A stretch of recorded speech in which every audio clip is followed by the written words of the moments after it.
must have all heard on July 12, 2021 that a 6-year-old child in Kerala choked to death when she was eating mixture, which is a popular Indian snack that became stuck in her airway. A 45-year-old lady chokes to death when she was eating bhaji on Jan 4, 2020. I'm only quoting these occurrences to give you an idea of what I'll be talking about. Hey there, welcome back to my social media platform, TheHappySLP. For those of you who are meeting me for the first time, my name is Hannah Elsa Abraham, and I'm an audiologist and a speech language pathologist from India. I create videos to raise public awareness about speech, language, hearing, and swallowing issues. Choking can occur when food or another foreign object becomes trapped in the airway, preventing a person from breathing properly. It prevents oxygen from reaching the brain and the lungs. So if the brain is deprived of oxygen for longer than 4 minutes, it might result in brain damage or even death. Choking is a serious medical emergency that necessitates immediate and appropriate response from everyone who is nearby. Emergency medical teams may not be able to save a choking person's life if they arrive too late.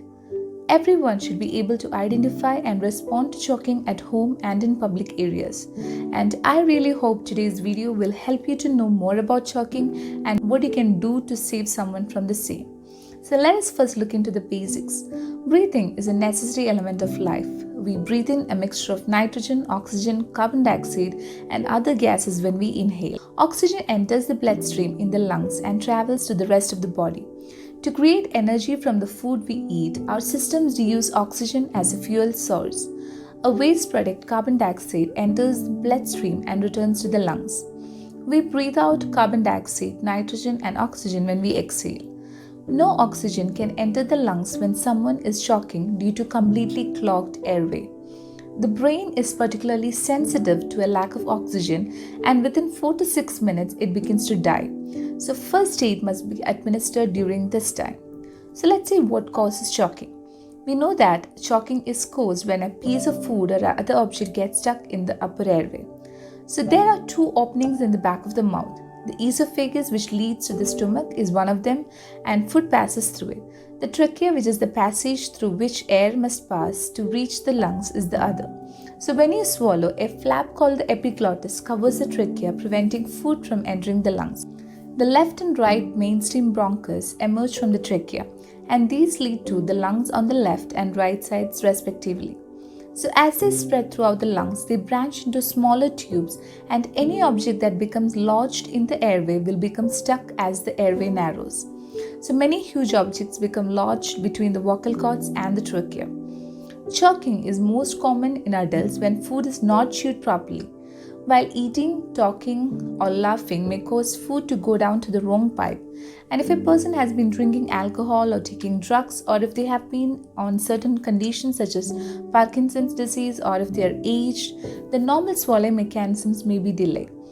Let us look into the symptoms. The universal sign for choking is hands clutched to the throat. If the person doesn't give the signal, look for these indications: inability to talk, difficulty breathing or noisy breathing, squeaky sounds when they try to breathe, cough which may either be weak or forceful, skin, lips and nails turning blue or dusky, skin that is flushed then turns pale or bluish in color, loss of consciousness. Children and elderly are both at danger of choking. However, the death rate from food-related choking is 7 times higher in adults over 65 years than in children aged 1 to 4 years. What is the recommended choking first aid procedure? While conscious, all adults can and should receive the Heimlich manual. To avoid damaging the ribs or internal organs, don't use too much force when performing the abdominal thrust.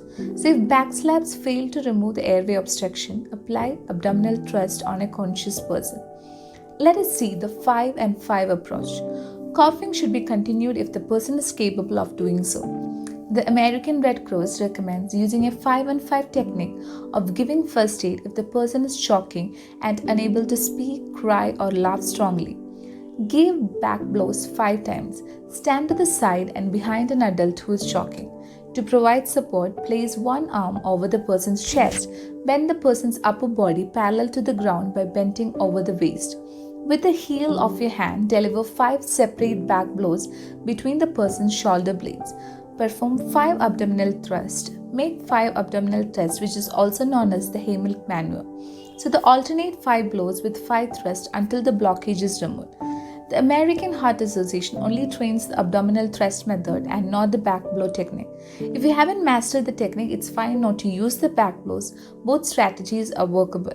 To execute the Heimlich technique or the abdominal thrust on someone else, stand behind them. For balance, place one foot slightly in front of the other. Arms should be wrapped around the waist and slightly lean the person forward. Kneel down behind the kid if he or she is choking. So with one hand, make a fist and place it a few inches above the person's stomach. And with the other hand, grasp the fist and as if trying to lift the individual up, press strongly into the abdomen with a fast upward thrust. Perform 6 to 10 abdominal thrusts until the blockage is gone. And perform back blows and abdominal thrust if you are the only rescuer before dialing ambulance for assistance. And if another person is nearby, have them contact for assistance while you provide the first aid. Perform routine CPR with chest compressions and rescue breaths if the victim becomes unconscious in between. To do the Heimlich maneuver on oneself, follow these steps. So if you're alone and choking, call local emergency number first. So although you won't be able to adequately throw back blows to yourself, abdominal thrust will still remove the item. So make a fist a few inches over your abdomen. With the other hand, grasp your fist and lean over a hard surface such as a countertop or a chair. And make a fist and bang it inside and upward. Position your hands at the base of the breastbone just above the junction of the lowest ribs and a little higher with a regular Heimlich maneuver to clear the airway of a pregnant lady or an obese person. Perform the Heimlich technique by pressing forcefully into the chest and thrusting quickly. So continue until the food or the other item is gone. Lower the person on his or her back onto the floor, arms to the side to free the airway of an unconscious person. And make sure your airway is clear. Reach a finger into the mouth and sweep out the cause of the obstruction if it is evident at the back of the throat or high in the throat. And if you can't see the object, do not do a finger sweep. Avoid pushing the food or object further into the airway, which can easily happen in young infants. So if the object remains stuck and that the person doesn't respond to the above measures, start CPR. The object may be dislodged by the chest compressions performed in CPR. Remember to inspect the mouth on a regular basis. Now let's see what can you do to avoid choking. Adult choking can be avoided by taking the following precautions. Cut the food into small bits or chew meals carefully and slowly, especially if you're wearing dentures. Don't laugh or chat while eating or swallowing. Limit your alcohol intake before and during meals. Let us see the clinical importance. Adults whose food is prepared by family members or carers should be offered the most permissive and safe meals possible, which may include smaller cut portions or pureed foods. The risk of aspiration can be minimized by changing the consistency of the food. A formal dysphagia screen may be recommended if patients experience coughing or choking while eating, drinking, or swallowing. I believe I was able to provide you with some information, and that's the whole point of this video. Before I end, I'd like to leave you with a message.